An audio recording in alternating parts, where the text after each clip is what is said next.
Hello, everybody. Good, good. Welcome to Cherry the Geek TV. I'm Joe Vanourney. Boneyard is a new serial killer thriller coming to from Lionsgate Pictures. It's hitting video on demand on July 2nd and in theaters on July 5th. And today we are joined by the co-writer, producer, and director of Boneyard, Asif Akbar. Asif, welcome to Cherry the Geek TV. Thank you, Joe. I'm glad to be here. Uh, Pitch this movie to us, to the potential audience, right? How would you describe Boneyard? Well, Boneyard is a film that's been inspired by many true crime stories of, serial killer cases that are true life horrors in our society. And it represents and is a piece to educate the audience on, what these cases are and the challenges that come with these cases for the people involved in them. I'm curious what drew you to this particular story? What drew you to this subject matter? Well, it's definitely a subject matter that I know, fascinates many of us. Me growing up, I've always been fascinated with true crime stories, and more recently, it's become more of a subgenre of the true crime, genre. And for me, it's always been about, you know, being educated and being aware from watching content like this. As far back as I can remember when I was a kid, I used to love watching unsolved mysteries, and not because, it was just entertaining to me. It was more of like, why do you get excited to be in your favorite, class? Subject, if you're a math whiz or if you're a science whiz, you want to be in the science class because you can learn about that subject. For me, it was a lot of it was just the investigations and the way, you know, sometimes these TV shows would break down what goes in investigating a serial killer case or a murder case or an abduction case to where, I can be educated on knowing what to do and what not to do in a situation to protect myself or others. I'm a, girl dad. I have a daughter. And for me, I want to be able to know what other victims and families have gone through and use that to protect my daughter. So same thing, like I think with um, our fascination in horror in general, why do we love horror movies? We want to be scared, for entertainment. Same thing. I mean, to me, a serial killer is probably the biggest monster that we live amongst, in real life. Ghosts and werewolves and, vampires, those are in the movies, but serial killers are right here in our society. And to me, that's a big global issue, that most people kind of overlook. Now, this film's loosely based on the 2009 West Mesa murders, which happened in New Mexico. I believe 11 victims. That case went unsolved, right? They never found the killer. You're loosely telling that story with your movie Boneyard. Talk to me about that line. You want to kind of pay homage to those, honor those victims. You also want to have a satisfying story for audiences, right? That maybe has a clearer resolution. We won't spoil how you end your movie, but kind of walk me through that line and trying to balance honoring the true story and fictionalizing some things to entertain an audience. Well, what I can say is, truth is definitely stranger than fiction, and especially, in some of the things we've learned in our research with these types of true crime stories and cases. And it's very hard to tell these stories in a compact, 1.5 hour long duration and to also develop all these characters that are intertwined. So for me, I took a little bit of the non-traditional um, filmmaking style of kind of making it a hybrid in a way of like a little bit of a little documentary feeling to a TV show feeling to cinematic, feature, theatrical film feeling, to where it has these different formats kind of hybrid into one, telling this story also in a documentary style where you're sitting there and you're listening to Mel Gibson, educating you about serial killers and what to look out for and what to be, aware of and the statistics that are out there that makes you think like, wow, those are crazy numbers that there's still 2,000 known active serial killers out there just in the US alone that hasn't been caught stats like over 600,000 missing persons cases are reported every year just in the US alone. So imagine the world. So this is definitely a global issue that when you're watching the movie, I want people to think about and realize and see the realism and realize that this is a danger right outside our door. And that's more horrific than anything to me. I'm curious, are there any films that influenced you in making this film? Any like serial killer films, any thrillers? Uh, what were the influences, any particular influences that people would know that kind of inspired you as you were making this? I've definitely, I've watched a lot of serial killer films and thrillers and horrors. That's one of my, favorite genres, even personally. And I would say it had pieces of, different serial killer cases that have probably seen in other movies and TV shows like Jeffrey Dahmer, or whether it's Gacy, or whether it's, even films like Seven, or, parts of Unsolved Mysteries, whatever it is, Dexter, the TV series, I was a big fan of that, which I thought was very interesting.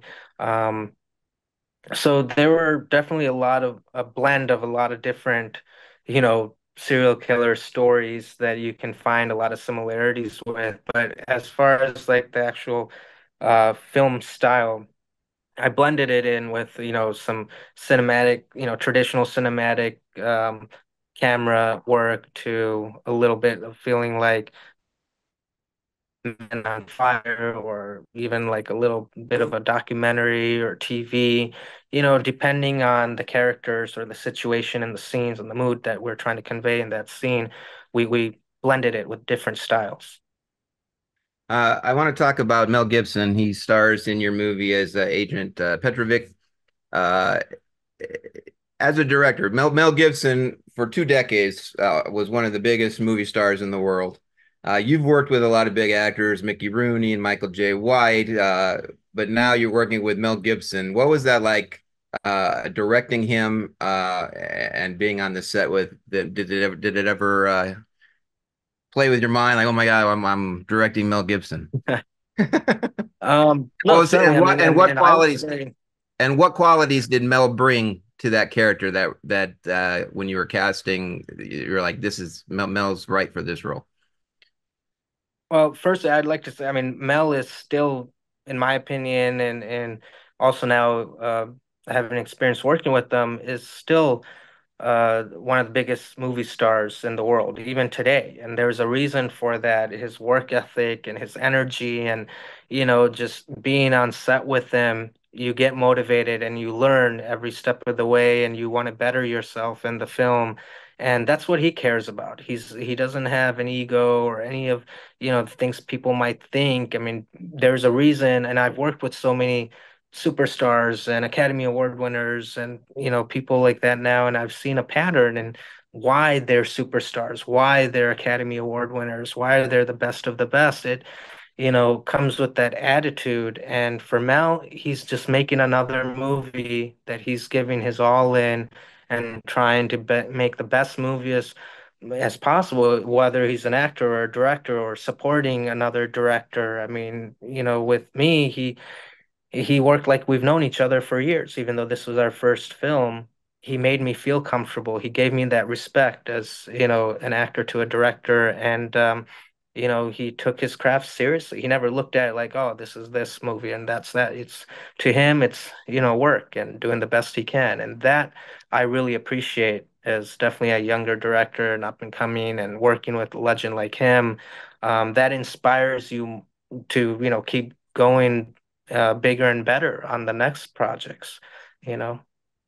Uh, Mel Gibson's not only one of the biggest actors in the world, he's also an accomplished director. And I would argue he's Yeah. probably one of, if you look at his body of work as a director, it stands among anybody. Uh, Right. Calypso, Passion of the Christ, Hacksaw Ridge. He won the Academy Award as best director for Braveheart. When you have him on the set and he's got this experience as a director, do you ever ask him for advice? Does he offer unsolicited advice?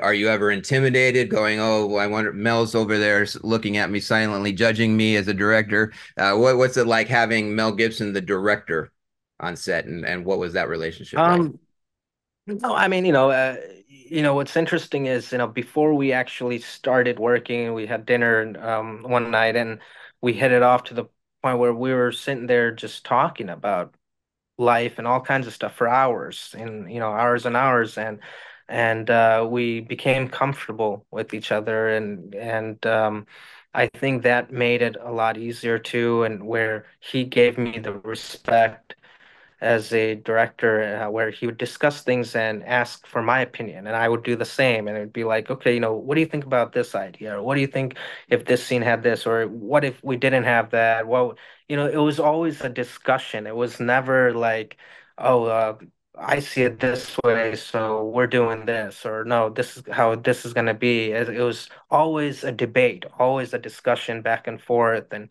trying to, figure out what makes sense and what doesn't, and what may work with this scene, but what if it doesn't work with the next scene or the previous scene? So it's like putting a puzzle together, and he was always very supportive by being respectful and also collaborating in that fashion of where it's like, what do you think about this? Okay, if not, then all right, okay, you're right. We'll try that, and then maybe we can try this. So there's always a collaborative energy there and attitude. I'm curious, what was the biggest challenge and surprise when making Boneyard? For example, when was something that you thought going in that this might be a problem, this is going to be the most difficult thing about making this film, and then that thing ended up being, oh, I didn't even have to worry about that. That worked out fine. And then on the opposite end of the spectrum, something that maybe you weren't worried about, and then as you're filming productions going on, you're like, oh my God, I didn't even think of this. Why is this happening? Give me the surprise, Um, pleasant surprise, and it then the challenge. I mean, I think that's the story of any film. Every film is a miracle and comes with its challenges. And I can say, this one we definitely had, challenges with a schedule and timing, to get some of these bigger stars together and match.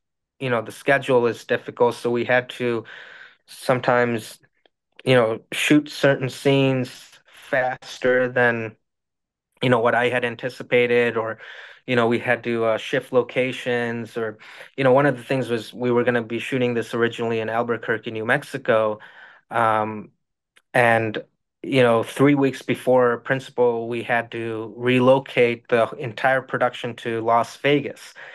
Because of different elements, there's so many factors involved in a production during the pre-production phase that decides on, dates and where you're shooting and whatnot. So, unfortunately, we had to switch locations 3 weeks before, and so that, as you can imagine, brought a lot of challenges in itself. And then to also cheat Las Vegas and Nevada for Albuquerque, New Mexico.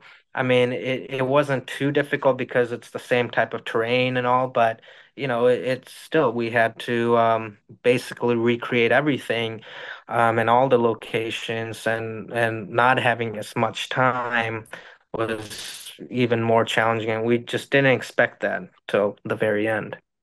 So I would say that was probably one of the more challenging aspects.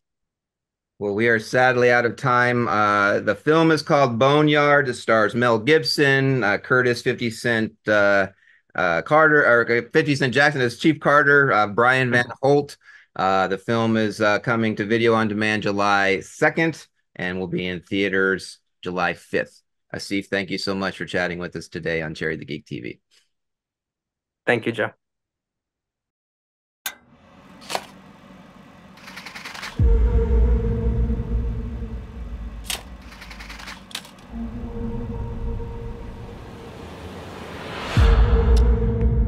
Approximately 6 weeks ago, one of our concerned citizens came across human remains while walking our dog.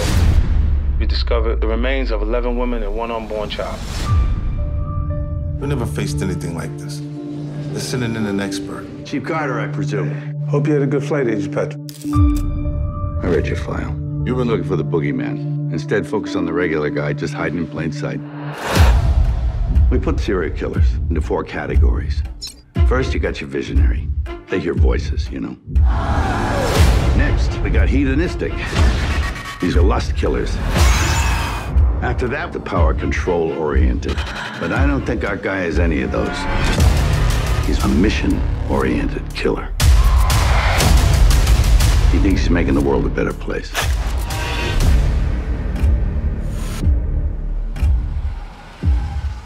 Hang on. You looking for a good time?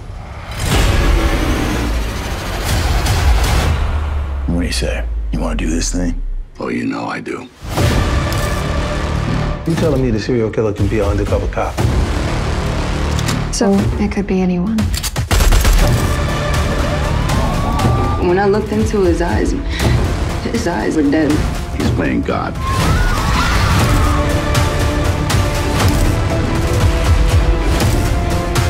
No one can get through life without pain.